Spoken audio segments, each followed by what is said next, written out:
La llegada del macrismo al gobierno no se puede analizar por fuera de un contexto regional, ¿no?, que da unas características determinadas a un proceso que ellos llaman de cambio.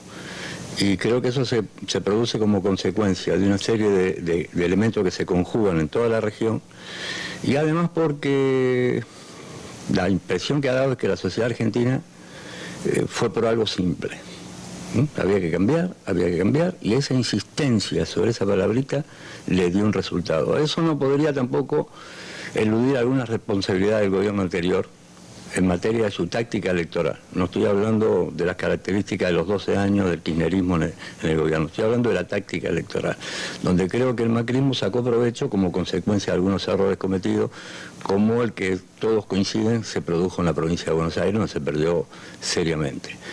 Y Macri era lo que todos nosotros por lo menos suponíamos, sospechábamos, y se está aplicando, que es la política del neoliberalismo en un retorno que, como te decía recién, está vinculado a un retorno en toda la región. Ahí vemos lo que pasa en Brasil, el intento de desestabilización en Bolivia, lo que ocurre en Venezuela, ni hablar, las presiones permanentes, colocando a Maduro en una situación absolutamente incómoda, los problemas que se están viviendo en Ecuador, que lo planteó el propio Rafael Correa. En fin, me parece que a Macri hay que entenderlo en cuanto a su triunfo, en la misma medida que entendamos qué estaba ocurriendo en la región en los últimos tiempos, en la política de la contraofensiva del imperio, ¿no? Es decir, había que tratar de desestabilizar esta región, volverla a subordinar como en los tiempos de la década del 90. No te olvides que desde mediados del 90 hasta el 2012, 2013, 2014,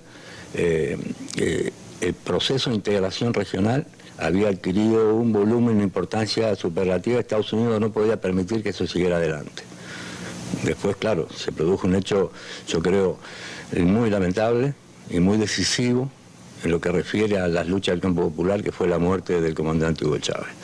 Me parece que todo eso hay que entenderlo en la misma medida que podamos hacer una combinación de esas piezas del rompecabezas, porque si no, no se puede entender la llegada de Macri. De cualquier manera, Macri, a diferencia de otros exponentes de la derecha en América Latina, era conocido.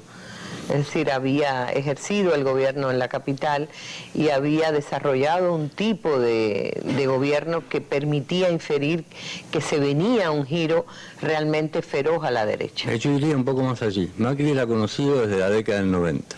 La aplicación del neoliberalismo en la Argentina en toda la década del 90 con Menem, de alguna forma u otra tenía a la familia Macri involucrada en eso también.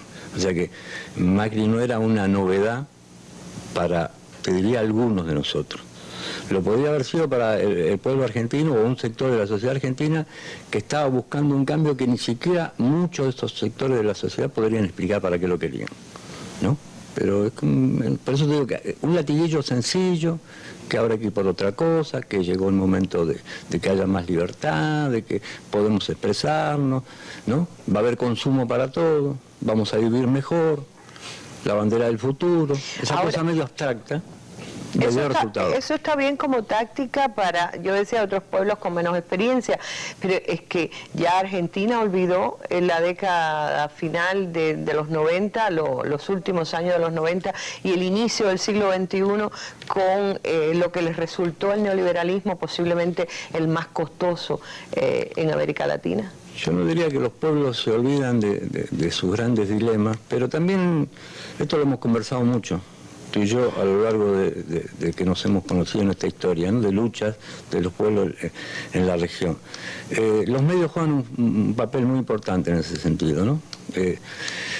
No es que hagan olvidar, sino que confunden, distraen, entusiasman, seducen, y todo eso que van haciendo los medios va construyendo también una perspectiva de engaño, que no digo que define absolutamente todo, ¿no?, porque sería darle a los medios un papel que en alguna medida es más relativo de lo que se supone, pero no nos olvidemos nosotros de que el papel jugado por los medios de comunicación durante la década del 90 no se terminó porque llegó un cambio en la región.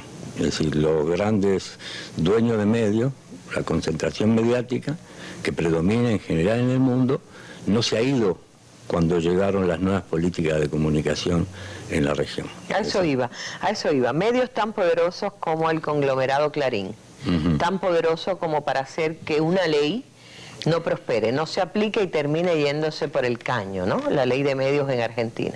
Sí, yo creo que hay más factores que se combinan en esa perspectiva, porque no creo que un solo medio, de la importancia de Clarín, haya logrado quebrar la ley de medios planteada en el gobierno anterior. ¿Cuántos otros factores? Me parece que faltó una mayor dinámica de demostración en el plano concreto de que esa ley cumplía un papel que satisfacía los intereses de la sociedad en su conjunto, que a los sectores populares la empoderaban en una situación diferente. Me parece que no todo hay que atribuirlo a que un solo medio lo ha podido todo, porque yo creo que eso no ocurre. Y además me parece que hay algunas cosas que deberíamos tener en claro. Los soportes técnicos, en la misma medida en que influyen, es porque además tú no puedes construir soporte técnico de la misma dimensión para confrontarlo. Y para lograrlo tienes que echarle mano al capital financiero. Y me parece que si no logras meter la mano ahí... Claro, no hubo cambio de estructura en la no, sociedad. En el campo de la finanza no hubo cambio de estructura. No te olvides que en la Argentina no hubo ninguna reglamentación, ninguna ley para las entidades financieras, ninguna regulación al capital privado y al financiero, que es, en el caso de Argentina, es un capital transnacional. Es decir, si tú no echas mano ahí, es muy difícil que tengas los mismos soportes para confrontar con el que te confronta, ¿no? Entonces, claro, en el campo de la comunicación hay algo más o menos dicho así por Fidel hace muchos años, ¿no? Es decir, la verdad, para que sea verdad, también tiene que ser divulgada como tal, ¿no? Claro. Entonces, si no alcanzas en esa dimensión, ahí empiezas a perder una de las grandes batallas. La UTBA tiene, la Unión de Trabajadores de Prensa de Buenos Aires, una consigna que dice: no hay democracia informativa sin democracia económica. Es decir, si tú no puedes democratizar la finanza y la economía, es muy difícil que pueda alcanzar una información democrática.